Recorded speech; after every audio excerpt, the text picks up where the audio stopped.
I would like to take a couple of seconds of your time and ask these ladies on the picture the following question, and I would really appreciate a sign language form of answering. So the question is, where does Novak Djokovic rank on the all-time week span as #1 ATP tennis player of all time?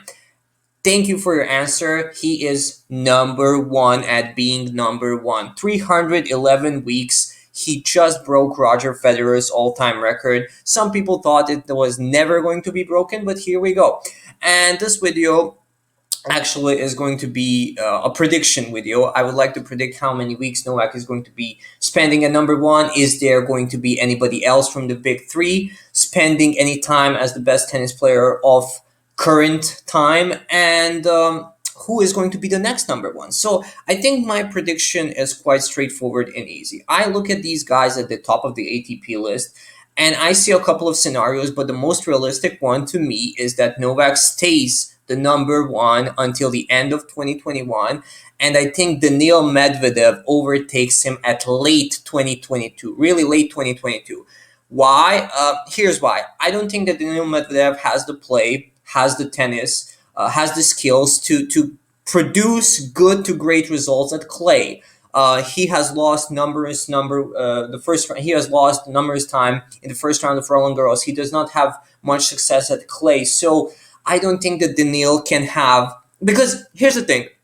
To overtake Novak right now, you have to have a 2016 Andy Murray season. In 2016, Andy Murray was losing to Novak in the first half of the season and some of the second half of the season, but he kept being there. He kept being in the finals. He kept being in the Roland Garros, Australian Open finals. He kept playing these Masters finals. And when the time has come, when Novak kind of lost his form and he kind of got injured, when he lost in the third round to, I think, Sam Querrey of Wimbledon, and at the end, Andy Murray kept having that great form and he could beat him when it really, really mattered at the ATP finals in 2016, and he became the world #1 tennis player. So I don't see Daniil Medvedev, because he is, to be perfectly honest, he's the greatest threat to Novak's #1. I don't see Daniil Medvedev being able to have those strings of finals or semifinals at least results in the clay season. I don't think he will gain enough points, and despite the Novak Djokovic injury, I think Novak's maybe going to miss the Miami tournament, but I think he's maybe winning one Masters, and he's going to be at least in the semifinal of Roland Garros, and I don't see Daniil Medvedev doing that. Now, I don't know how Daniil really plays on grass, because he didn't really play a lot, of course.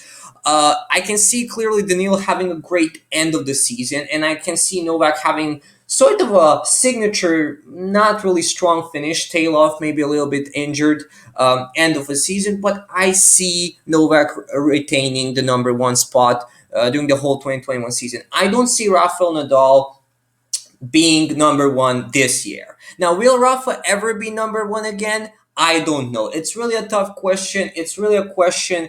How injured is he? How beat up is his body? Is his body actually quitting by now? I mean, there are some reports of him being seriously injured, seriously compromised. His feet are not really ready to endure the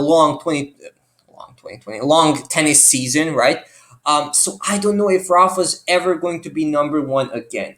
Dominic Thiem, he's really, I don't know. I don't know. I don't like what Dominic Thiem is doing since he won the US Open. He's just not the same Dominic Thiem. It's almost like he's a little bit injured. He's not that maybe hungry. He's not that, consistent. Maybe, I mean, when Novak won his first Grand Slam, he needed 3 years to win another one. So maybe that's the Dominic Thiem effect. Maybe he won the US Open, is kind of like, okay, I'm not that hungry anymore, and there's going to be maybe a moment in his career when he realizes, okay, this is not good. I want to be better than this, so I have to work harder, and that's when Dominic Thiem is going to start producing results. But it's not going to be in 2021. Roger Federer, of course, I don't think he has any chances at being #1 again. He's coming back this week, which is great news. And although I'm a Novak fan, I really like that Roger is still back. I actually want to see if Roger is able to produce results, because I think it's really stupid to have him. Well, Tsitsipas overtook him, but he's still top 6 after a year of not playing tennis. That's like really, really stupid to me.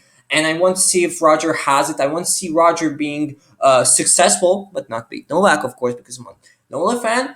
Well, I just want to see him have a great match like they had 2 years ago at Wimbledon. So, of course, I don't think that Roger is ever going to be number one again. And when it comes to guys like Tsitsipas and Zverev, yeah, I don't think he has any chance in a couple of upcoming seasons. Tsitsipas, maybe he's on the rise, but again, and I think he's a little bit more complete player, but than Daniil Medvedev, but he's going to lose to Medvedev and some of the other guys at hard courts. So yeah, and of course, Mr. 500, Rublev, who I think did he win four straight ATP 500 tournament for Alexei Rublev. So yeah, that's pretty much it. And when it comes to overall predictions, here's a prediction. I think Novak will spend 453 weeks at number one. So his streak is going to end at late 2022 when Daniil Medvedev overtakes him. And I think he's going to overtake him one more time, or maybe somebody else, maybe like a Dominic Thiem, and spend exactly 453 weeks. Rafa. Okay, well, listen, I will go with Rafa. I really like Rafa. I think Rafa is going to spend like 7 more weeks at number one because in 2023, which is really late, I think Rafa is going to have the last great charge.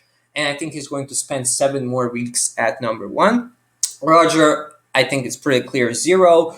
And to predict how many weeks is Daniil Medvedev or those guys going to spend at number one, well, that's a really tough task. I think Daniil is capable maybe like 100, 150. I think that's realistic for Daniil. I think Dominic Thiem will be a number one at one point of his life, but not for that long. Maybe like a 40, 50 Andy Murray style tenure at number one. But it's also really hard to predict because these guys took away 15 years. So when they're not around anymore, there's going to be more space for guys to be number one. So I mean, there's a possibility of Daniil Medvedev even having or being number one for like 200 years. Well, that would be really something, right? 200 weeks. But yeah, that's pretty much it. I made a video about Medvedev, Tsitsipas, Zverev, and Thiem a couple of days ago. The link to that video will be in the description box or up there in the cards, so you can check that out. About my predictions, how will they do? And one more prediction when it comes to Grand Slams, I think I have Novak at 25, I think I have Rafa at 23, and I have Roger staying at 20, maybe 21, maybe. I mean, I can sort of feel him coming. I can really see him preparing, giving everything to win this year's Wimbledon. But I don't know if the crowd's going to be there because the crowd's really helpful. I mean, it can be helpful, but when I think about it, Novak kind of feeds himself of hate. So, I mean, it's kind of a double-edged sword for him to not have a crowd. So, maybe, but I don't think so. Honestly, my prediction is that Roger does not win any more Grand Slams. Novak wins 7 more, and Rafa wins 3 more. So, thank you very much for listening, watching, and caught.